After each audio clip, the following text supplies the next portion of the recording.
नमस्कार शेतकरी मित्रांनो, आता संपूर्ण राज्यामध्ये पीक विमा रक्कम ही जमा होत आहे। त्याचबरोबर इतरही नुकसान भरपाई रक्कमही आलेल्या आहेत। पण शेतकऱ्यांचे खाते हे ई-केवायसी नसल्यामुळे त्यांच्या खात्यात ही रक्कम जमा होत नाहीत। म्हणजे असं झालंय की सरकार देते पण शेतकरी घेईनात। केवायसी नसल्यामुळे 71 कोटी रुपये पडून आहेत। तर मग हे 71 कोटी रुपये कोणत्या जिल्ह्यातील पडून आहे आणि कोणत्या कारणामुळे पडून आहे आणि त्यासाठी आपण काय उपाययोजना केल्या पाहिजेत ह्या व्हिडिओमध्ये आपण बघणार आहोत। तर मित्रांनो, आपण जर या चॅनलवरती नवीन असाल तर चॅनलला सबस्क्राइब करा, बेल आयकॉनला क्लिक करा, म्हणजे असेच महत्त्वपूर्ण अपडेट आम्ही आपल्यापर्यंत पोहोचत राहू। तर मित्रांनो, देव देतो पण कर्म नेते या म्हणीचा प्रत्यय सध्या जिल्हा प्रशासनाला येऊ लागला आहे। राज्य शासनाने दुष्काळ, सततचा पाऊस यासह इतर नैसर्गिक आपत्तीमुळे नुकसान झालेल्या शेतकऱ्यांना अनुदान दिले आहे। परंतु बीड जिल्ह्यातील 1,08,814 शेतकऱ्यांनी आपली ई-केवायसी केली नसल्याने 71 कोटी 7 लाख रुपये वाटपाअभावी पडून आहेत। या निधीचे वेळीच वाटप झाले नाही तर पुन्हा शासनाकडे परत जाण्याची शक्यता आहे। त्यामुळे शेतकऱ्यांनी तात्काळ ई-केवायसी करून घेणे आवश्यक आहे। शेतकरी कर्ज घेऊन मेहनत करून पिकांची लागवड करतात, परंतु खरीप किंवा रब्बी हंगामात अतिरिक्त पाऊस, सततचा पाऊस, अवकाळी, गारपीट यासारख्या नैसर्गिक आपत्तीमुळे पिकांचे मोठ्या प्रमाणात नुकसान होते। वेगवेगळ्या ठिकाणी वेगवेगळी परिस्थिती असते। बीड जिल्हा प्रशासन कृषी विभागाकडून संबंधित ठिकाणचे पंचनामे करून त्याचा अहवाल शासनाला पाठवून अनुदानाची मागणी केली जाते। परंतु जिल्हा स्तरावरून अनुदान वाटप केले जात असे, परंतु आता नुकसानग्रस्त शेतकऱ्यांच्या याद्या तयार करून शासनाकडे पाठवाव्या लागतात। त्यानंतर संबंधित शेतकऱ्यांच्या बँक खात्यात अनुदानाचे पैसे जमा होतात। मग संबंधित शेतकऱ्यांना अनुदान प्राप्त करण्यासाठी ई-केवायसी करून घेणे आवश्यक आहे।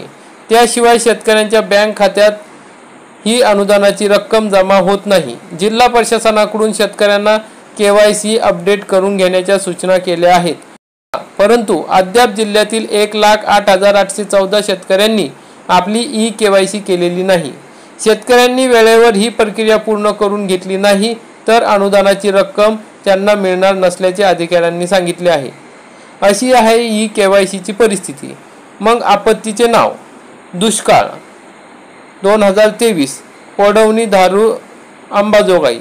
ई-केवायसी प्रलंबित संख्या 22,307, प्रलंबित रक्कम 18 कोटी 88 लाख। सततचा पाऊस 2022, प्रलंबित ई-केवायसी प्रलंबित 50,083 आणि या ठिकाणी 19 कोटी 79 लाख रुपये हे प्रलंबित आहेत।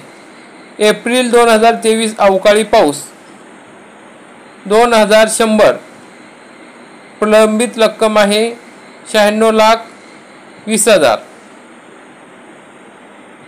नोव्हेंबर 2023 अवकाळी पाऊस 4, या ठिकाणी 408 कोटी, म्हणजे त्या ठिकाणी 40,000 रुपये बाकी आहेत। अतिवृष्टी 2022, 33,485 शेतकरी ई-केवायसी बाकी आहे, त्यांची रक्कम आहे 30 कोटी 93 लाख। या ठिकाणी मार्च 2023 अवकाळी पाऊस 776 ई-केवायसी बाकी असलेले शेतकरी आहेत आणि या ठिकाणी 47,50,000 एवढी रक्कम प्रलंबित आहे। जून 2023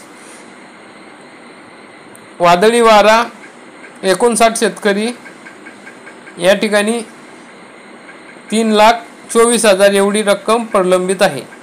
मग एकूण 1,08,814 शेतकरी या ठिकाणी ई-केवायसी करण्यावाचून बाकी आहेत आणि या ठिकाणी 71 कोटी रुपये या ठिकाणी ही रक्कम बाकी आहे, म्हणजे प्रलंबित आहे।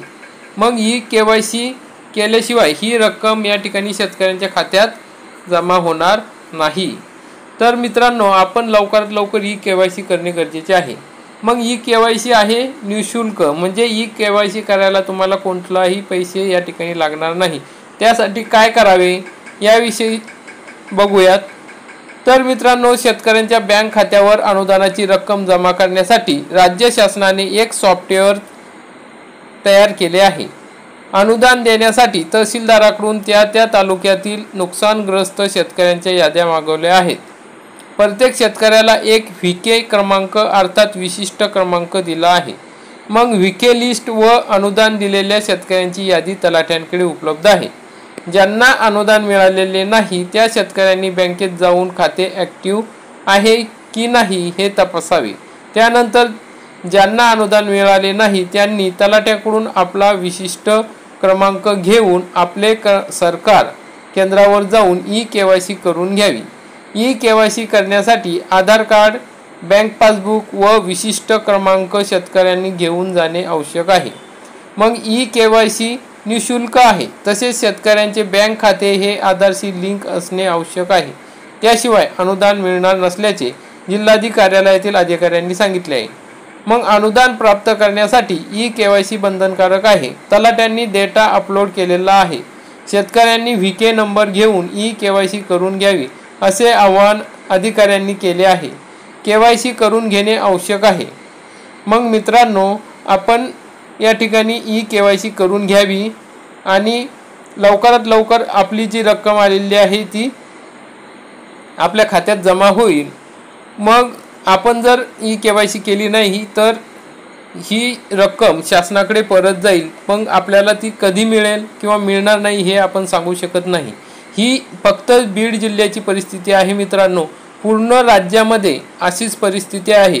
मग तुमच्या जिल्ह्यातही अशाच पद्धतीने ई KYC न केलेले शेतकरी असतील तर तुम्हीही ई KYC करून घ्या आणि जे शासनाचं अनुदान सर्व जिल्ह्यामध्ये सर्व राज्यामध्ये जमा झालेलं आहे ते आपण आपल्या खात्यावर जमा करून घ्या। आता पेरणीचा वेळ आलेली आहे आणि ते शेतकऱ्यांना जर ही रक्कम मिळाली तर पेरणीचा खर्च, खते, बियाणे घेण्यासाठी आपण त्याचा उपयोग होऊ शकतो। मग आलेली रक्कम ही परत जाऊ देऊ नका, कारण की फक्त ई KYC न केल्यामुळे जर रक्कम जात असेल तर मग आपला त्या ठिकाणी नुकसान होईल। तर शेतकरी मित्रांनो, लवकरात लवकर ई KYC करून घ्या आणि ती रक्कम आपल्याला मिळवा। आणि काही अडचण असेल तर कमेंट बॉक्समध्ये नक्की लिहा, आम्ही आपल्या प्रश्नांची उत्तर देण्याचा प्रयत्न करू। तर मित्रांनो, आपण हा व्हिडिओ बघितला त्याबद्दल धन्यवाद। व्हिडिओला लाईक करा, चॅनलला सबस्क्राईब करा, बेल आयकॉनला क्लिक करा। चला तर भेटूया अशाच महत्त्वपूर्ण पुढील व्हिडिओमध्ये। तोपर्यंत धन्यवाद। जय हिंद, जय महाराष्ट्र।